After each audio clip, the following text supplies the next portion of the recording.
Ma mère a souri et a dit, nous avons fait transférer la maison au nom de ton frère. Tu devras être parti d'ici vendredi. Elle avait l'air incroyablement satisfaite, alors je lui ai simplement répondu, pas de problème. D'ici là, tu seras aussi en prison. Je suis le genre de type dont presque toute la famille pensait qu'il se laisserait faire, dès que les choses se compliqueraient. Le garçon silencieux, le gars conciliant, celui qui ne fait jamais d'histoire. Et, peut-être bien, qu'autrefois, j'étais vraiment comme ça. Mais, lorsque mes grands-parents sont décédés, et qu'ils m'ont légué l'intégralité de leur patrimoine, la maison, les économies, ainsi que des actions d'une valeur d'un peu moins de 900 000 €, quelque chose a changé en moi. J'ai commencé à faire attention. J'ai commencé à écouter de plus près. Et, plus important encore, j'ai commencé à planifier, car je savais exactement à quel genre de personne j'étais apparenté. Mon frère, Tyler, a 3 ans de moins que moi. M'as-tu vu, bruyant, charismatique. C'est le genre de mec capable de vous mentir en plein visage, tout en réussissant à vous faire prêter 5 000 € pour un investissement sûr. Il s'en était sorti à si bon compte au fil des années. Des cartes de crédit au nom de maman, une voiture empruntée qui a mystérieusement disparu. Et, à chaque fois, notre mère venait à sa rescousse, affirmant qu'il cherchait simplement sa voie. Mais moi, on s'attendait toujours à ce que je sois le responsable, le plan B, le filet de sécurité. Eh bien, j'en avais fini de jouer ce rôle.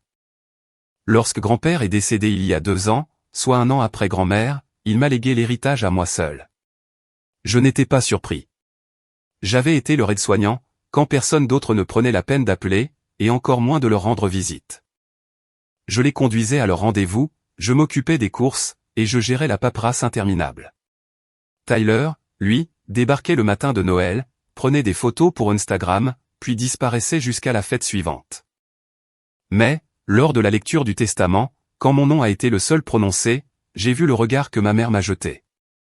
Cette grimace déçue, les lèvres pincées, comme si j'avais pris quelque chose qui ne m'appartenait pas. C'est à cet instant précis que j'ai compris qu'une tempête se préparait. La maison constituait le gros lot. Une magnifique et ancienne bâtisse victorienne, avec des briques d'un rouge profond, de hautes fenêtres, et du lierre grimpant sur les murs, digne d'un décor de film. C'était une propriété historique, transmise sur 3 générations, et mes grands-parents l'avaient conservée dans un état presque parfait. La valeur du quartier avait explosé au cours de la dernière décennie. Toutes les maisons aux alentours avaient été vidées et revendues à prix d'or. Pourtant, mes grands-parents n'avaient jamais cédé, et désormais, elle m'appartenait. Je n'y ai pas emménagé tout de suite. J'ai gardé mon appartement à l'autre bout de la ville, et j'ai travaillé discrètement pour tout mettre en ordre. J'ai fait évaluer la maison, j'ai consulté un avocat spécialiste des successions, et j'ai créé un fonds de placement, un trust. Pas seulement pour la maison, mais pour tout. Je n'en ai parlé à personne. Ni à Tyler, ni à maman, absolument à personne. J'ai conservé l'acte de propriété original dans un endroit sûr. Ensuite, j'ai placé l'intégralité des biens, les titres, les actifs, et les économies, dans un trust irrévocable, dont j'étais l'unique administrateur. J'ai même transféré les contrats d'eau et d'électricité sous un nom commercial, lié à ce fonds. Cela a engendré des frais supplémentaires, mais je m'en fichais. Je connaissais trop bien ma famille. Je savais qu'ils essaieraient quelque chose. Pendant un temps, ce fut le calme plat. Trop calme, d'ailleurs. Tyler m'a envoyé quelques SMS, pour me demander s'il pouvait utiliser la piscine. Or, la maison n'en a pas. Maman, de son côté, a fait des allusions sur l'injustice de tout léguer à une seule personne. Elle a même lâché, eh bien, ton frère a toujours été le préféré de grand-père, tu sais, comme si cela signifiait quelque chose. Je me suis contenté de hocher la tête, et j'ai changé de sujet. Je n'ai pas cherché à débattre. Je ne les ai pas corrigés. Je les ai laissés croire que j'étais naïf, et que je n'avais pris aucune précaution. La tension est vraiment montée d'un cran le mois dernier. Tyler a commencé à publier des stories vagues sur les réseaux sociaux. Des bêtises du genre, de grandes choses arrivent, le prochain chapitre, ou, téléchargement en cours. Puis, un samedi, j'étais à la maison en train de jardiner. Rien de bien extraordinaire, j'essayais juste d'entretenir les extérieurs, quand j'ai vu la voiture de ma mère s'engager dans l'allée. Tyler a sauté du véhicule le premier, tout sourire et lunettes de soleil sur le nez, comme s'il débarquait pour une séance photo. Maman a suivi, portant un porte-bloc, et souriant comme si elle s'apprêtait à couper le ruban d'un nouveau projet immobilier. « Salut mec », a lancé Tyler, en me tapant amicalement sur l'épaule. « On a des nouvelles. » J'ai simplement haussé un sourcil. Maman s'est avancée. « Nous avons parlé à un avocat. Il s'avère que la maison aurait dû vous revenir à tous les deux. Ton grand-père a fait une erreur en ne mettant pas à jour le testament après le décès de ta grand-mère. Mais ne t'inquiète pas, nous avons réglé le problème. » Je l'ai fixé intensément. Régler quoi, exactement? Tyler a sorti un papier plié de sa poche arrière, et l'a agité en l'air. Nous avons fait transférer le titre de propriété à mon nom. C'est déjà fait. Tu devras être parti d'ici vendredi, mais sans rancune, d'accord? On te laisse le temps de récupérer tes affaires. Je n'ai rien dit pendant un instant. Je les ai juste regardés, l'un après l'autre, observant leur visage suffisant. Une audace absolue. Mon cœur ne s'est pas emballé. Je n'ai pas cédé à la panique. Honnêtement, j'ai failli éclater de rire, car ils pensaient vraiment que j'étais stupide à ce point. Je leur ai adressé un sourire. Petit, poli. Le genre de sourire qui rend les gens nerveux. Vous pensez vraiment que j'allais laisser faire ça? Tyler a ri, comme si je venais de raconter une blague. C'est déjà fait, mec. Tu as vécu dans le monde des bisounours pendant trop longtemps. Maman est intervenue, adoucissant le ton, comme si elle pensait que ça aiderait. Nous n'essayons pas d'être cruels, Eden. C'est juste pratique. Tyler peut gérer la propriété. Peut-être la rénover pour la revendre. Tu as déjà ton propre appartement, de toute façon. Ainsi, tout le monde y gagne. Je n'ai pas protesté. J'ai simplement hoché la tête avec lenteur, et j'ai dit, compris. 2 jours plus tard, ils sont revenus. Cette fois, avec un camion de déménagement et 2 ouvriers embauchés pour l'occasion. Je m'y attendais. Ils se sont garés dans l'allée comme s'ils étaient les maîtres des lieux, riant et s'interpellant à voix haute. Tyler était sur le siège passager, en train de siroter un café. Maman, elle, dirigeait les déménageurs vers la porte d'entrée. Mais soudain, ils ont regardé le porche. Je me tenais là, les bras croisés, à côté d'un homme de grande taille, vêtu d'un costume bleu marine. Il tenait un épais dossier, et portait un insigne accroché à sa ceinture. Le dossier affichait le nom de mon trust sur la couverture, un nom qu'il ne connaissait pas encore. L'insigne était authentique. Le costume était impeccable. Et cet homme venait tout droit du bureau des registres fonciers du comté. Ils se sont figés. Tyler est descendu le premier, le visage confus. Qu'est-ce qui se passe? Je n'ai pas prononcé un mot. C'est l'homme en costume qui a pris le relais. À mes côtés, Monsieur Levent s'est raclé la gorge, avec l'autorité calme d'une personne ayant fait cela trop de fois pour être déstabilisée par des jérémiades. Il a coincé le dossier sous son bras, a jeté un coup d'œil au document qu'il tenait en main, avant de s'exprimer d'un ton ferme, mais neutre. « Êtes-vous Tyler Green ?» a-t-il demandé. Tyler a froncé les sourcils, visiblement décontenancé par la question. « Ouais, c'est qui demande ?» Monsieur Levent s'est légèrement avancé. « Je travaille pour le bureau des registres fonciers du comté. Je suis ici au nom du gestionnaire légal du domaine d'East Thornhill. C'est-à-dire, cette propriété. » Il a désigné la maison derrière lui. Je possède des documents prouvant que l'acte de propriété est détenu par un trust depuis avril de l'année dernière, sous la direction d'Eden Green.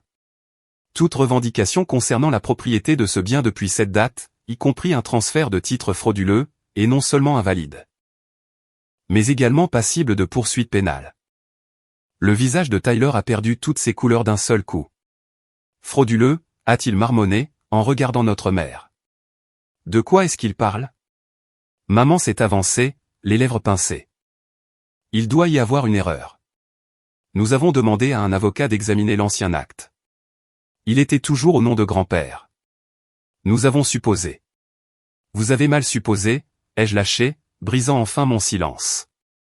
Je n'ai jamais mis cette propriété directement à mon nom. Elle appartient à un fonds de placement. C'est précisément pour cela que vous n'avez trouvé aucune trace dans les registres publics. Vous êtes allé voir une obscure agence de titres, et vous avez tenté de falsifier un transfert. En vous basant sur un document obsolète. Monsieur Levent a acquiescé. j'ai d'ores et déjà déposé un signalement pour fraude, concernant cette tentative d'appropriation de titres. En temps normal, nous enverrions d'abord un avertissement. Cependant, compte tenu des circonstances à amener des déménageurs, menacés d'occuper les lieux, et tenter d'expulser le propriétaire légal, nous passons directement à l'application de la loi. Tyler a cligné des yeux. L'application de la loi. Je me suis légèrement tourné vers lui, et j'ai parlé plus clairement. Ça signifie que si tu remets un seul pied dans cette maison sans ma permission, tu seras en violation de domicile. Et, si tu essaies de toucher au trust ou à l'un de ses actifs, tu t'exposes à des poursuites. Et pas qu'une seule. Pendant une longue et très gênante seconde, personne n'a prononcé un mot. Les déménageurs se tenaient à mi-chemin entre leur camion et le Porsche, se regardant l'un l'autre, comme s'ils venaient de marcher sur un champ de mine familial. L'un d'eux a toussé, puis a lentement commencé à reculer vers le fourgon. Tyler a fini par retrouver sa voix. « Tu fais sérieusement ça à ta propre famille ?» Ma voix était calme. Trop calme. « La famille ? Tu as débarqué ici avec un titre falsifié et une équipe de déménageurs. Tu as essayé de me voler ma maison. La seule chose que grand-père et grand-mère voulaient me léguer. Alors, ne me parle pas de famille. » La mâchoire de ma mère s'est contractée. Elle était perdue. Eden, ils n'ont pas compris. Non, ai-je rétorqué sèchement, lui coupant la parole. C'est toi qui n'as pas compris. Tu pensais que je serais le même pigeon qu'à 20 ans. Le gamin que tu pouvais culpabiliser, pour qu'il sacrifie son week-end à gérer les drames de Tyler. Ou celui à qui tu soutirais un prêt. Parce que tu en avais besoin juste pour cette fois. Mais je ne suis plus ce gamin. J'ai appris, j'ai écouté, et je me suis préparé. Monsieur Levent a ajouté, tout en feuilletant le dossier, par ailleurs, pour que les choses soient parfaitement claires, nous avons alerté le commissariat local. Si l'un de vous tente de revenir, sous le prétexte d'une quelconque revendication de propriété, un dossier sera prêt à être ouvert. Au civil. Comme au pénal. Les yeux de Tyler ont lancé des éclairs, mais il n'a rien dit. Il s'est tourné vers les déménageurs, et a aboyé, on s'en va. Tout de suite. Il ne m'a pas accordé un regard de plus. Maman s'est attardée une demi-seconde, la bouche légèrement entr'ouverte, comme si elle voulait rajouter quelque chose. Peut-être une ultime tentative de manipulation. Mais aucun son n'est sorti. Elle l'a suivi, sans ajouter un mot. Le camion est sorti de l'allée, et j'ai regardé les feux arrière disparaître au bas de la colline. Le silence est retombé. Ce silence lourd et pesant, qui s'installe après une confrontation couvant depuis des années. Monsieur Levent m'a tendu une copie du rapport déposé, puis il a conclu, appelez, s'ils reviennent. Je l'ai remercié. Après son départ, je suis resté là un long moment, sur ce même porche où j'avais l'habitude de m'asseoir avec grand-père. Je l'écoutais parler de l'importance de bien connaître les siens. Pas seulement leurs mots, mais aussi leurs schémas, leurs habitudes. Il disait souvent, ne juge pas les gens sur ce qu'ils disent à un instant précis. Juge-les sur ce qu'ils font, lorsqu'ils pensent que tu ne les regardes pas. Il avait raison. J'avais observé, et j'avais fini par agir. Mais l'histoire ne s'est pas arrêtée là. Car, 3 jours plus tard, j'ai reçu une lettre. Un courrier dactylographié, officiel, et signé par un autre avocat. Un avocat engagé par ma mère. Dans ce document, elle invoquait une détresse émotionnelle. Elle soutenait qu'en tant que descendante directe, elle avait un droit moral et familial sur une partie de la succession. Elle exigeait une compensation pour la souffrance psychologique causée par son exclusion. À cela, elle avait joint une liste de ce qu'elle considérait comme des « réparations raisonnables », 150 000 € en espèces, la copropriété de la maison familiale, et une allocation mensuelle, jusqu'à nouvel ordre. Au début, j'ai fixé le papier, totalement abasourdi. Puis, mes mains se sont mises à trembler. Pas de peur, mais de pure fureur. Parce qu'elle n'avait pas terminé son petit jeu. Et désormais, moi non plus. J'ai dû relire cette lettre 6 fois, en silence, avant de la poser sur mon bureau. Lors des premières lectures, j'ai essayé d'y trouver un sens, de croire qu'elle ne le pensait peut-être pas vraiment ainsi. Mais, à la 6e lecture, il n'y avait plus de place pour le déni. Ma mère, ma propre mère, avait apposé son nom sur un papier à en-tête d'avocat. Elle tentait de me facturer le fait de ne pas les avoir laissés, elle et Tyler, voler ce que mes grands-parents m'avaient confié. Ce n'était même pas l'argent qui me mettait hors de moi. C'était ce sentiment d'impunité absolue. Ce culot de qualifier toute cette affaire de « malentendu » un jour, pour m'envoyer une mise en demeure de 150 000 € le lendemain. Comme s'il s'agissait d'un simple litige commercial entre étrangers. Et l'expression qui restait gravée dans mon esprit, résonnant plus fort que tout le reste de la lettre, était « obligation familiale ». Comme si la loyauté ne circulait qu'à sens unique, toujours vers eux. Comme si j'étais né pour donner, et qu'ils étaient nés pour prendre. Je n'ai pas répondu dans l'immédiat. Je savais qu'il ne fallait surtout pas réagir sous le coup de l'émotion. J'ai appelé Monsieur Levent, qui m'a mis en contact avec une avocate redoutable, spécialisée dans les successions, nommée Sonia Cruz. Elle avait une quarantaine d'années, la voix douce, mais d'une concentration tranchante comme une lame. Le genre de personne qui ne prenait pas la peine de bluffer, tout simplement parce qu'elle n'en avait pas besoin. Je lui ai tout fourni. Les documents du trust, la lettre de l'avocat de ma mère, et même des captures d'écran des textos et des publications de la petite campagne du « prochain chapitre » de Tyler. En l'espace d'une journée, Sonia a déposé une mise en demeure officielle contre eux. Le message était limpide. Le trust était inattaquable, juridiquement blindé, et il n'avait aucune légitimité. Mais Sonia ne s'est pas arrêtée là. Elle a creusé plus loin. Elle a découvert que Tyler avait falsifié de multiples signatures lors de sa tentative de transfert frauduleux. Il avait même utilisé un tampon de notaire faux, bien évidemment. De plus, il avait enregistré l'acte via un registre en ligne douteux, dans un autre État, en espérant que cela passerait inaperçu dans les archives de notre comté. Sonia a contacté un enquêteur antifraude du bureau du procureur du comté. Il s'est avéré qu'ils enquêtaient déjà sur ce même registre, pour d'autres dépôts falsifiés. Sans le savoir, Tyler venait de devenir une cible facile pour leur dossier. Je ne leur avais toujours pas révélé ce que je savais. Je me suis dit que, s'ils voulaient continuer à forcer, j'allais les laisser creuser leur propre tombe. Et croyez-moi, ils ont creusé. 2 semaines plus tard, j'ai reçu une nouvelle lettre. Moins officielle, celle-ci. Elle provenait directement de ma mère. Elle était tapée à l'ordinateur, mais c'était clairement sa voix. Un texte bourré de phrases passives-agressives, du style « Après tout ce que j'ai fait pour toi, tu as toujours été le plus calme » ou encore « Je t'ai élevé pour que tu sois meilleur que ça ». Elle a conclu par « Tu peux mettre fin à tout cela, dès maintenant, en faisant simplement ce qu'il faut. » La famille ne devrait jamais avoir besoin d'avocat pour régler ce que l'amour et la compréhension peuvent résoudre. Je n'ai même pas pris la peine de répondre. Sonia me l'avait déconseillé. À la place, je lui ai transféré le courrier. Elle l'a ajouté au dossier, de plus en plus épais, que nous étions en train de constituer. Un dossier qui pourrait servir, si nous devions demander une ordonnance d'éloignement par la suite. Et puis, le coup de grâce est arrivé. Un matin, je suis sorti vérifier ma boîte aux lettres, et j'ai trouvé un prospectus plié, coincé dans la poignée de la porte. Il n'y avait pas d'adresse. C'était juste enfoncé dans la fente, comme une mauvaise blague de lycéen. Mais j'ai reconnu l'écriture instantanément. C'était celle de Tyler.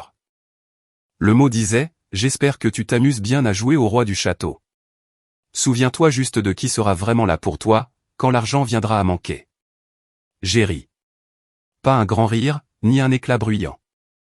Juste l'un de ces petits rires fatigués et silencieux, qui vous échappent lorsque vous réalisez à quel point une personne ignore que vous l'avez largement dépassé. J'ai rentré le mot à l'intérieur, je l'ai scanné, et je l'ai ajouté au dossier. Mais, à cet instant précis, j'ai aussi pris une décision.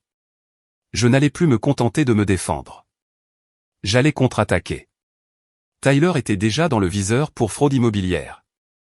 Néanmoins, Sonia m'avait fait remarquer que si nous pouvions prouver une intention malveillante, ou du harcèlement, nous pourrions passer à la vitesse supérieure. Et même si les tribunaux pénaux allaient faire leur part, il y avait un autre terrain où Tyler pouvait vraiment être touché, son crédit, son casier, et son emploi.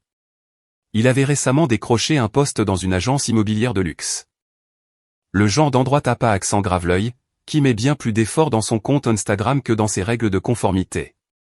J'ai fait mes propres recherches, et j'ai découvert qu'ils se vantaient de leur transparence et de leur éthique en matière de transactions immobilières. Ce qui m'a amené à me poser une question, serait-il fier d'employer quelqu'un qui a tenté de voler une maison avec de faux documents? Mais je n'ai pas agi de manière impulsive. J'ai patienté. Car, peu de temps après, quelque chose d'étrange s'est produit. Quelque chose que je n'avais pas anticipé. Ma cousine Megan, à qui je n'avais pas parlé depuis des années, m'a contacté à l'improviste. Elle m'a envoyé un message sur Facebook, « Salut, on peut parler ? Ta mère a appelé des membres de la famille pour raconter certaines choses. Je me suis dit que je devais te prévenir. » Nous nous sommes retrouvés pour prendre un café le lendemain matin. Megan a toujours été du genre pragmatique. Directe et franche. Et cela n'avait pas changé. Elle m'a montré des SMS, des messages vocaux, et même une discussion de groupe avec 2 autres cousins. Il s'est avéré que ma mère avait commencé à propager une rumeur. D'après sa version, j'avais manipulé grand-père durant ces dernières années. Je l'avais convaincu de modifier son testament, alors qu'il était en plein déclin cognitif. Elle insinuait même que j'avais profité de lui sur les plans émotionnels, légal, et peut-être même médical. C'était une véritable campagne de diffamation. J'en ai eu la nausée. C'est là que j'ai compris qu'il ne s'agissait plus de la maison, ni de l'argent, ni même de Tyler. C'était une question de contrôle. Ma mère ne supportait pas que je lui ai dit non. Elle ne supportait pas que j'aie pu protéger quoi que ce soit de son emprise. Et maintenant, elle allait essayer de me détruire pour ça. Megan m'a regardé de l'autre côté de la table, et m'a dit, « Je ne la crois pas, Jamie et Chris non plus. Mais elle ne va pas s'arrêter. Elle appelle tout le monde. » J'ai hoché la tête lentement, le cœur battant plus fort que je ne l'aurais voulu. Merci de m'avoir prévenu. Je n'ai pas beaucoup dormi, cette nuit-là. Parce que j'avais pris conscience d'une chose, si elle était prête à mentir à toute la famille à mon sujet, à salir ma réputation, dans le seul but de faire pression pour que je cède ce qui m'appartenait légalement. Alors, je devais être prêt à en finir. Pas seulement pour moi. Mais pour m'assurer qu'elle et Tyler ne feraient plus jamais subir ça à personne. Et ce que j'ai fait ensuite. Disons simplement que ça ne s'est pas arrêté aux avocats. J'ai passé les 2 jours suivants dans mon bureau, à planifier mon action. À ce stade, le trust était protégé d'un point de vue juridique. Cette partie-là était sécurisée. Cependant, leur campagne de dénigrement infectait déjà la famille élargie. L'avertissement de ma cousine Megan était arrivé juste à temps, mais les dégâts se propageaient à grande vitesse. J'ai commencé à recevoir des SMS évasifs de la part de parents éloignés. Des messages du type « Je voulais juste prendre de tes nouvelles » ou « J'ai entendu des choses, j'espère que ce n'est pas vrai ». Il était évident que ma mère n'avait pas chômé. Elle n'essayait pas seulement de récupérer l'héritage. Elle voulait anéantir ma réputation, de manière si radicale, que personne ne croirait jamais ma version des faits. Et, si je laissais faire, je savais ce qui m'attendait. La pression de la famille, les murmures culpabilisants, la manipulation psychologique provenant de chaque branche de l'arbre généalogique. Au bout du compte, ils essaieraient de me forcer à faire preuve de maturité, et à céder une part de mes biens au nom de la paix familiale.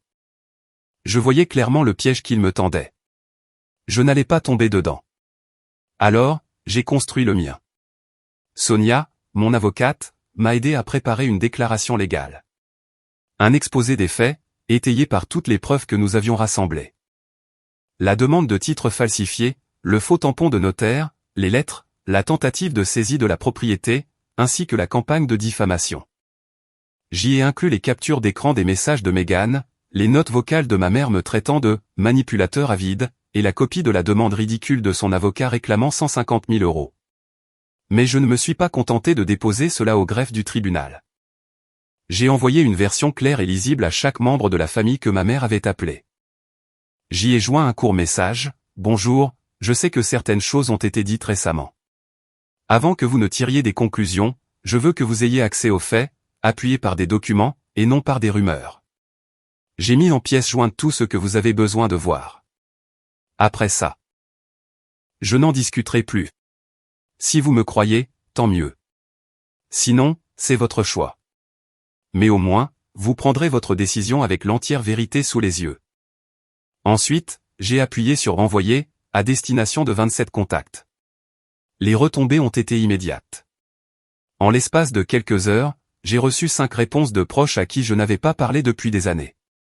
La plupart s'excusaient. D'autres étaient horrifiés. Ma tante Robin, qui adorait Tyler au point de le croire capable de marcher sur l'eau, m'a appelé le soir même, en larmes. Elle avait cru chaque mot prononcé par ma mère, jusqu'à ce qu'elle voie les falsifications, la lettre, le dossier de preuve. Elle a répété, « Je ne savais pas. Je te jure que je ne savais pas Eden, je suis tellement désolé. » Je n'ai réclamé aucune excuse. Je lui ai simplement dit que j'espérais qu'elle comprenait, désormais, pourquoi j'avais agi de la sorte. Cela dit, tout le monde n'a pas réagi ainsi. 3 membres de la famille, tous du côté de ma mère, ont persisté dans leur position, affirmant que j'avais manipulé le récit. L'un d'eux m'a même accusé d'avoir fabriqué les documents. Je savais que je ne pourrais pas convaincre tout le monde. Mais, pour chaque personne de ce genre, j'en avais 5 autres qui me contactaient pour me dire « Merci d'avoir dit la vérité ». Puis est arrivée la partie que j'attendais avec impatience. J'ai contacté le patron de Tyler. De façon anonyme, au début. J'ai soumis un signalement via leur ligne éthique interne. Pas un simple avertissement flou, non. Un rapport complet au format PDF, organisé, et annoté avec des pièces à conviction. Il comprenait la tentative de transfert frauduleux de la maison, l'utilisation abusive de documents légaux, ainsi que le crime immobilier potentiel, commis en utilisant le nom et la réputation de l'agence. Je pensais que cela prendrait peut-être une semaine. Ça a pris 2 jours. Le nom de Tyler a été retiré du site web de l'entreprise avant la fin de la semaine. Selon l'un de mes contacts au sein de l'association immobilière locale, une connaissance de l'université travaillant aujourd'hui dans la conformité, l'agence avait lancé un audit interne, dès l'instant où ils avaient pris connaissance de la plainte. Ils ont également trouvé d'autres incohérences dans les dossiers clients de Tyler. Il n'a pas seulement été renvoyé. Il a été signalé au conseil d'administration de l'État. Sa licence a été suspendue, dans l'attente des résultats de l'enquête. Il a essayé de m'appeler le jour où c'est arrivé. 11 appels en absence. Je n'ai pas répondu à un seul. Ce week-end-là, j'ai vu une nouvelle publication sur son compte Instagram. Un écran noir, accompagné de ces mots, « Certaines personnes détruiront votre vie, puis feront semblant d'être les victimes. » Il ne m'a pas nommé, mais ce n'était pas nécessaire. Tous ceux qui comptaient connaissaient déjà la vérité. Mais l'histoire n'était pas encore tout à fait terminée. En effet, 2 jours plus tard, j'ai reçu une notification officielle du comté. Un mandat était en cours d'émission. La demande de titre falsifié avait déclenché des conséquences pénales. Tyler était inculpé pour tentative de fraude immobilière et soumission de faux documents à une agence gouvernementale. J'ai fixé la vie pendant un long moment, complètement engourdi. Ce n'était absolument pas la fin que je souhaitais. Je ne voulais pas le détruire. Je ne voulais rien de tout cela, mais il m'y avait forcé. Et maintenant, il y avait des conséquences. Il a été traduit en justice discrètement. Pas de gros titres, pas de scène dramatique. Juste une date d'audience, un avocat qu'il n'avait pas les moyens de se payer, et un avenir pavé de maux de tête judiciaires. Il n'irait pas en prison. Il s'en tirerait probablement avec une mise à l'épreuve, des amendes, et peut-être des travaux d'intérêt général. Mais ce casier le poursuivrait.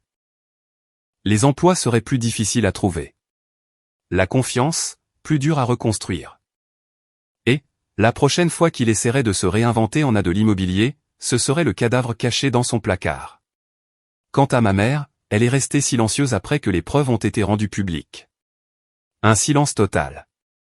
Elle ne m'a pas recontacté, ne s'est pas excusée, et n'a plus jamais demandé d'argent. Toutefois, un après-midi, environ 2 mois plus tard, j'ai reçu un courrier. Il ne venait pas d'elle, mais de son avocat. Une note, rédigée avec un soin infini, m'informant qu'elle retirait toutes ses poursuites judiciaires concernant la succession. Et demandant, respectueusement, de n'avoir aucun contact supplémentaire. En d'autres termes, elle abandonnait. Elle savait qu'elle avait perdu. Je n'ai pas ressenti de joie. Je n'ai pas ressenti de triomphe. Je me suis simplement senti libre. Cette nuit-là, je me suis rendu dans la vieille demeure victorienne, et j'ai arpenté le couloir lentement, pieds nus sur le parquet. L'air sentait légèrement le cèdre et les vieux livres. La maison était calme. Paisible. Et elle était à moi. Je me suis tenu dans le bureau, à l'endroit précis où grand-père s'asseyait autrefois. Dans ce grand fauteuil en cuir, pour lire le journal. Et j'ai chuchoté, je l'ai gardé en sécurité, comme je l'avais promis. Je crois qu'il aurait été fier. Au bout du compte, je n'ai pas seulement conservé la maison. J'ai gardé ma dignité.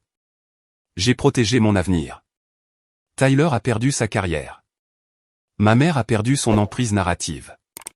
Et moi, j'ai gagné une chose à laquelle ils ne s'attendaient pas. La force d'arrêter d'être leur victime. Pour la première fois de ma vie, je n'étais plus celui qui se tait.